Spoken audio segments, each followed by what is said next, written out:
Muslim itu pun jauh dari agama. Jauh dari agama. Jangan Bapak bilang Arab Saudi sekarang udah baik ya.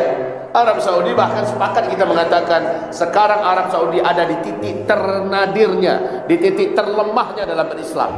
Betul tidak Bapak?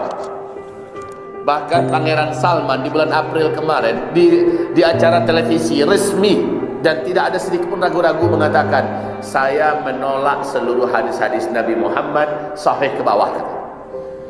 Hadis sahih ke bawah ditolaknya semua. Yang diterimanya cuma hadis mutawatir karena dia sama kekuatannya dengan Al-Quran. Kalau begitu Bapak Ibu yang kami muliakan, paling-paling hadis Nabi 1/8 cuma yang mutawatir, 78 lainnya ditolak semua. Hadis Sahih Bukhari, Sahih Muslim, semua ditolak.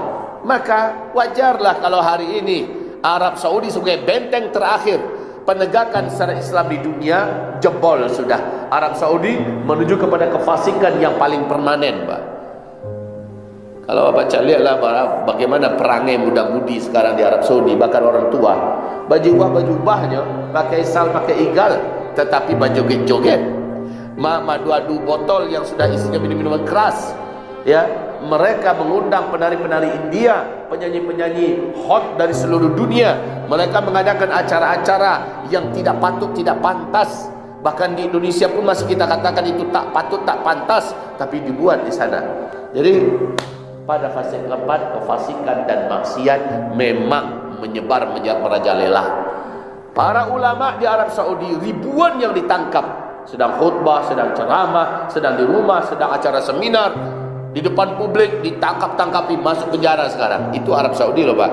Setelah sebelumnya seluruh negeri Arab berlomba-lomba menangkapin para ulama. Ya, agar Bapak Ibu mengetahui keadaan kita sekarang ini. Nah, kalau para ulama-ulama yang lurus-lurus ditangkap-tangkapin, apa yang terjadi berikutnya? Kedua, kefasikan, dolalat, aliran-aliran sesat diciptakan oleh Barat, diciptakan, didanai oleh Eropa, ya, dan sengaja dimunculkan sampai kepada tingkat ada aliran yang mengkafir-kafirkan semua kelompok di luar kelompoknya, ya, semacam ISIS dan sebagainya. Mereka ini ditopang sehingga pada akhirnya umat ini pecah-pecah lalu sesat. Banyak umat ini yang menyimpang dari jalan yang lurus. Kalau pemerintahan Islam yang berdiri di dunia, tugas pemerintah yang terkuat adalah menutup pintu-pintu maksiat dan menjaga rakyatnya, umat Nabi Muhammad jangan sampai sesat dari jalan yang lurus. Ini kewajiban pemerintah. Tetapi fase keempat ini bukan pemerintahan Islam yang memimpin dunia, bukan. Saat ini pemerintahan yang ada di muka bumi, kata Rasulullah, mulkan jabarian. Sampai di sini tatangko nak pelajaran awak Pak. Lai tatangko. Iko jangan katakan karih guna pelajaran duyama. Bukan masalah karih. Ini pelajaran akhir zaman. Kalau pelajaran akhir zaman memang suntikannya agak sedikit ekstrim, supaya kita juga tidak tanggung-tanggung hati kita menghadapi akhir zaman ini. Kalau Bapak Ibu sepakat, Ibu setuju, maka otomatis Bapak Ibu juga akan mengeluarkan semua potensi untuk mempersiapkan diri, menyelamatkan qu anfusakum wa ahlikum nar. Jaga dirimu, jaga keluargamu dari api neraka Allah Subhanahu wa taala. Tidak main-main, Pak.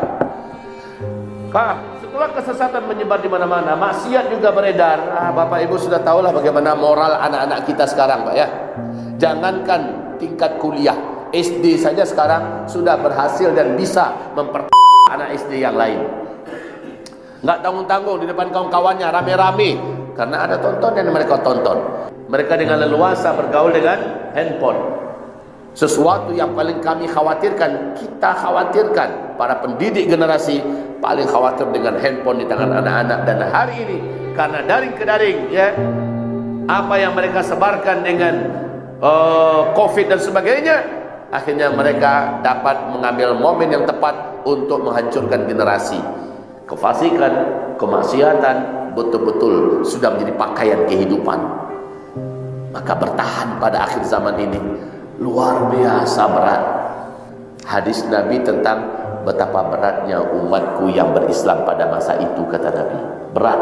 Saking beratnya orang yang sabar di antara mereka, orang yang istiqomah di antara mereka berhak mendapatkan 50 kali lipat pahalanya para sahabat masa ini, kata Rasulullah waktu itu. Allahu Akbar.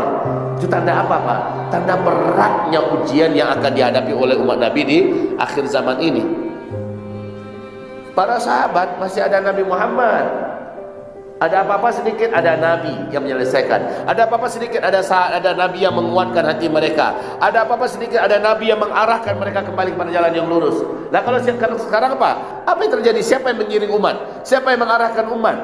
Umat yang tanggung-tanggung ngaji, umat yang tanggung-tanggung menuntut ilmu, maka mereka sangat mudah dibawa sesat.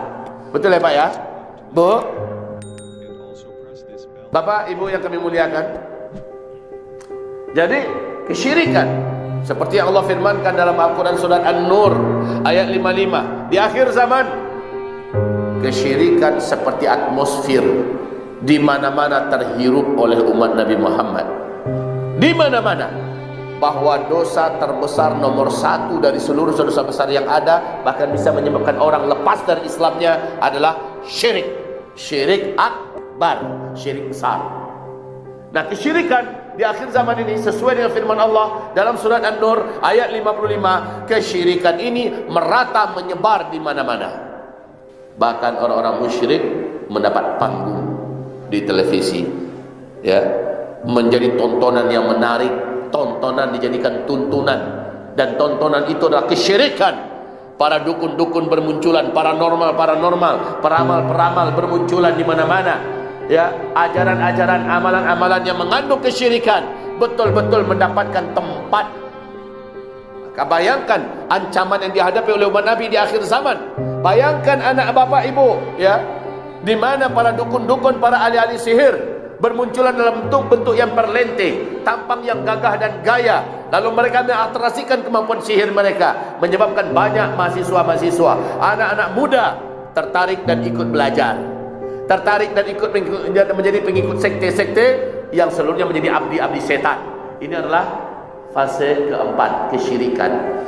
Hasbunallah, ni'mal wakil, ni'mal maula, ni'mal nasir. Ingat wahai Bapak Ibu, kalau Bapak Ibu umpamanya selamat karena dari pelajaran-pelajaran Bapak selama hidup ini jadi pegangan, apakah ada jaminan anak Bapak Ibu bisa selamat? Sudah cukupkah Bapak Ibu memberikan bekal kepada anak Bapak Ibu? Akidah mereka kuat, iman mereka mantap, tauhid mereka lurus. Sudahkah cukup? Bila belum, Bapak Ibu akan bertanggung jawab loh di depan Allah nanti. Kita akan dituntut oleh Allah, ditanya oleh Allah Subhanahu wa taala pada hari kiamat kelak. Kalau bapak masuk neraka, belum tentu anak akan ikut ke bawah. Tapi kalau anak masuk neraka karena kelalaian kita, kita pasti ke bawah. Betul Ibu? Maka hendaklah khawatir, hendaklah takut orang-orang beriman kalau meninggalkan di belakang mereka generasi-generasi yang lemah. Lemah yang paling dikhawatirkan di sini adalah lemah agamanya, lemah akidahnya, lemah imannya, lemah tauhidnya. Ini yang paling dikhawatirkan. Baru yang lain-lain, lemah ekonomi, lemah pendidikan, lemah fisik, lemah kesehatan, baru yang lain-lain. Tapi yang paling dikhawatirkan lemah itu adalah lemah agama. Kalau kita miskin di dunia, tapi agamanya kuat, insya Allah surganya selamat. Dan itulah kehidupan kita sesungguhnya. Kalau kita tidak berpendidikan di dunia, hanya tamat SD, bisa jadi SD juga nggak pernah selesai, insya Allah agamanya kuat, dia selamat di akhiratnya.